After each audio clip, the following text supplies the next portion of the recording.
Kristi Noem, the nominee for Homeland Security, next to Apple CEO Tim Cook. How is this happening? Only in America. How is this happening? Why are people with tons of money up on the dais with cabinet nominees and family members? It is a message. It is a message. And I think I think they are up there for the very reason that you probably think they're up there. The image of the day, or images of the day from my point of view, is you had Donald Trump sitting there being sworn in as the next president of the United States, his, let's call it likely, top cabinet members right behind him. Yep. With Jeff Bezos, Yes. Elon Musk, Mark Zuckerberg, Sundar Pichai, Tim Cook. Yeah, that was. Keep in mind, they had better seats than the cabinet members. They had right? better seats than most of the cabinet members. Well, we have officially entered into Trump 2. Electric.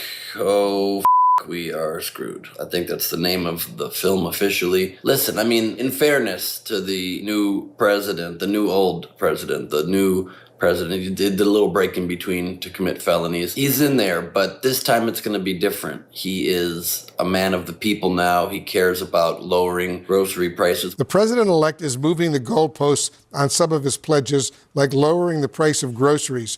It's hard to bring things down once they're up, Trump says. You know, it's very hard. What's that I'm being told? He already said he's going to have a very hard time lowering prices. Okay, sure. But at least the inauguration is going to prove that he's a man of the people. What's that? It's indoors, and the people that flew there are not able to see the inauguration. But he did reserve seats in the very front for all of the tech CEOs that run social media. Got it.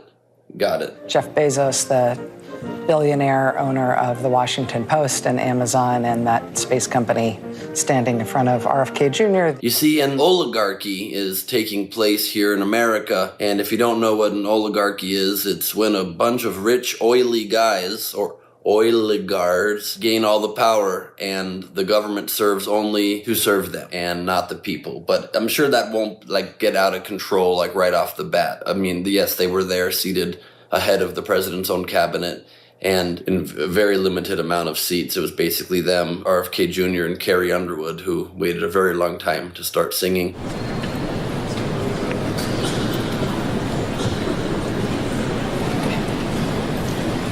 But it's not so bad. I'm sure they're not going to get drunk on power right off the very beginning. You know, I'm sure Elon Musk, who's the closest to Trump out of all of them, wouldn't then go to the president's inauguration parade rally event at the Capital One Arena in D.C. right after that and do this, would he? Thank you. So he did. So that's what he decided. How he decided to end his speech at an arena there. Maybe he made a mistake. He didn't. I'm sure he corrected it when he then turned to the people in the back of the audience. My heart goes out to you. He did it twice. Okay, but here's the thing. Who cares? It's not like we. Okay, it's bad. I can't sugarcoat it, really. I mean, I think the perfect analogy being that he literally only made the inauguration for insiders, literally indoors in a much smaller space where he couldn't invite his supporters who are supposed to be who he cares about now. But of course he didn't. He did care about some of his supporters, though. He signed a bunch of executive orders on day one, including pardoning over 1,500 of the January 6th Capitol insurrectionists, including people that took batons and poles to beat police officers with. So that's nice. It's just everyday Americans. You know, the guy with the Camp Auschwitz sweatshirt, he's been pardoned. You know, all the really great folks that are now empowered even further. And why would Trump have all of these tech CEOs there? Well, A, it's obviously because he loves when people show fealty to him, when they get on their knees and do what they have to do to make sure they make a little bit of extra profit at the cost of truth. They only paid $1 million to be there, and Zuckerberg threw a party for him for the inauguration. He wants to be one of the cool guys. These guys were against him in his first term, and now they are just all getting in line. And it's not like they just control social media, which they do, controlling the people that were there. Control only Instagram, Facebook, WhatsApp, the Washington Post, all of Google, all of TikTok. That's right, the super bad danger to our democracy spy software that Trump said we had to shut down a few years ago. TikTok, CEO of TikTok was also there as well. Rupert Murdoch, of course, was there, somehow being kept alive by the sheer will of greed and evil. And that's what we got now. It is almost as though we were warned at the very last second by Joe Biden, who told us that this oligarchy is now taking shape in America and that we have to worry about whether we even have a democracy anymore at all. Today, an oligarchy is taking shape in America of extreme wealth, power, and influence that literally threatens our entire democracy, our basic rights and freedoms. Well, okay, so he did warn us a little late, because you were president for the 4 years up until literally that speech when you could have stopped it. Remember how you ran to protect our democracy and restore the soul of our country? But of course, you can't leave only that message in the speech. That was about 7 minutes in. At 4 minutes into the speech, you did say the following sentence. In the past 4 years, our democracy has held strong. Then 3 minutes later, you said it hasn't held strong, and you said that it's an oligarchy now. It's taking shape. So how could it be both those things? Because you had to say it in your speech. But if you failed at protecting it, the great evidence would be that it's now not a democracy, but an oligarchy. And so you didn't succeed at that. It didn't hold strong. It held strong other than the fact that it crumbled. Other than that, you did a great job. Maybe he didn't remember having said that 3 minutes earlier in the speech. It's 3 minutes later. Nobody can be expected to have such long-term memory when you're running an entire nation. So it's a no-win situation in all respects. And I guess all we can do now, since we're going to have to be subject to this for some time, is be vigilant. Keep our eyes peeled. Don't be distracted as much by everything that Trump says, but instead by all of the things that Trump does. He'll say a lot of things to distract us from his actions. Like he already took down the Spanish-speaking version of whitehouse.gov. He already signed an executive order to end birthright citizenship, all on day one. That will be challenged. He's being sued already by the ACLU, but a lot of these things are already going into effect. So we need to be vigilant. We need to fight him when necessary. And we need to support independent media like this, like the Young Turks and other outlets that weren't invited up on that stage. We're not even a full day in, and I don't feel great about any of it. I'm Ben Glebe for Rebel HQ. You can subscribe to my podcast Last Week on Earth, where I summarize the world when I can muster the strength. Or follow me at Ben Glebe on Instagram, where there's no more fact-checking, so that's fun. Bye. There's a frigging blizzard, and we're doing this to stop global warming. Does the governor have an EV? I hate that my job involves me having to cover Jesse Waters, but here we are.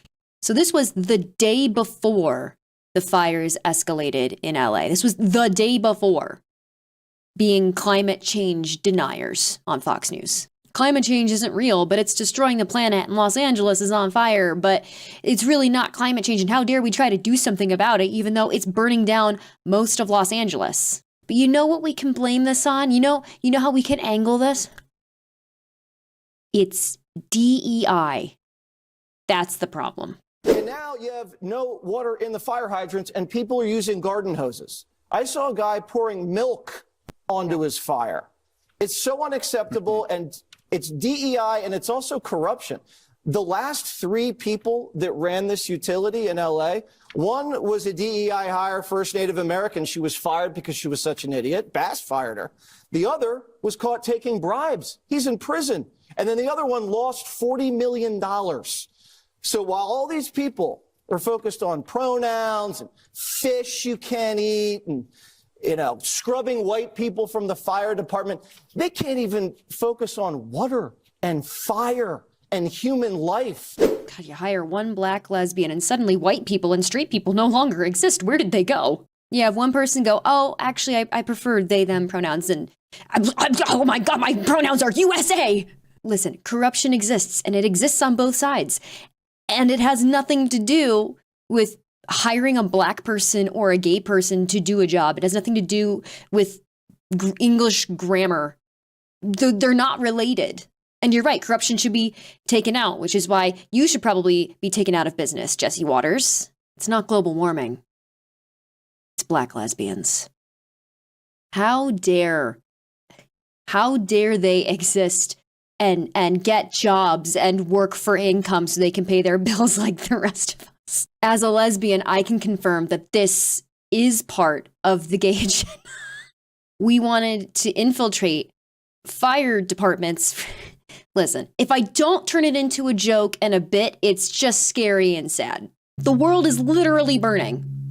Our world is literally burning, and we have people denying climate change on national television. And lots of people are listening and drinking the Kool-Aid. And I have examples that I'm going to mention in just a minute from across the globe that I guarantee you haven't heard of because our mainstream media sucks so hard and is so bad. But to Greg and Jesse's points about, this is because of DEI or what we need is practical solutions, there is so much bad information swirling around about the main players involved in this, like the fire chief who's been called a DEI hire. I take her resume any day. 24-year vet, paramedic, engineer, fire inspector, captain, battalion chief, fire marshal, deputy chief. I don't know. But you're proving my point. No, I'm not proving your your point. point. You're proving it because DEI makes everybody suspect. No, that is the problem. And you guys paraded it around. So now you put it in people's heads. No, you put it in people's heads. How? I can back DEI.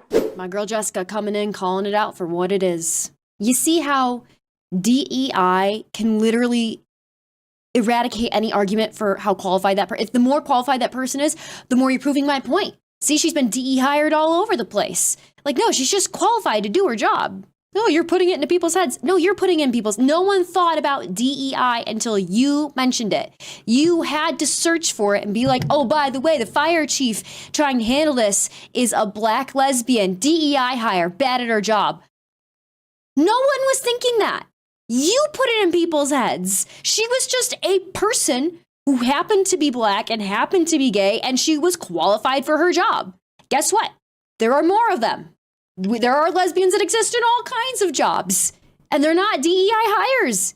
You just happen to exist, and you have to have a job, and you end up in lots of different places because it doesn't matter.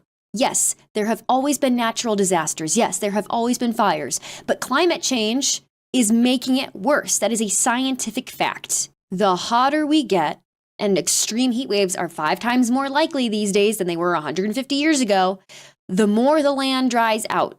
Those two in combination equal more fires, harder fires to put out. And the more forest fires happen, the more carbon they emit, which leads to more global warming, and it's an awful cycle that keeps perpetuating itself. And we are actively making that cycle worse and speeding it up. We have been experiencing the horrible destruction of these massive LA wildfires. But did you know that we affect with our behavior, and by we, I mean massive corporations, mostly operating out of the US, pumping oil into the ocean and garbage into the atmosphere, that we're affecting the entire planet? The whole planet is being affected by this, not just the US. Did you know that this past summer, South America and Africa were both majorly on fire? Here is NASA's fire map showing the fires this summer. As I live out west in the United States, I remember there being lots of fires out here. It was way worse in South America, and it was way worse in Africa. This was this summer. 6% of Angola burned in a week. This is my job. I work in news, and I didn't know about this until last month. What, 6 months later, I heard that Africa was literally on fire? Look at that map. But that is acknowledging larger effects, global effects of climate change. And they're not being covered because they acknowledge massive trends in climate change. And big businesses who are polluting the crap out of our earth don't want this stuff in the news because then something might have to be done about it. And who cares if the world is burning when the top 0.01% of humanity wants to increase their record profits?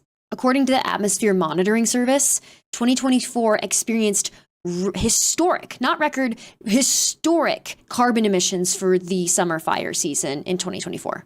And the smartest thing that the political far right ever did was convince its base not to trust science. Because science has all the answers, science has all the facts that they don't want you to know because they don't want to have to do something about it because they want to keep burning the world to make profit. That's the very simple answer. This is a massive global issue, and the places in South America and in Africa that were absolutely decimated by these fires are going to have an unbelievably hard time recovering, and you didn't even hear about it. They were devastated. They were way worse than the LA fires that we are just had and are still dealing with. And you didn't even hear about it. That should tell you something. They are burning your planet for profit, and they've convinced you that it's cool because it's owning the libs or whatever. Guess what? You live here too. It's your planet too. We all live on the same planet. And when it becomes unbearably hot or unbearably cold, or when your house is destroyed by a hurricane or another tornado or a wildfire that we can't control because there's just so many of them and they're burning so hot now, I guess that'll own the libs too.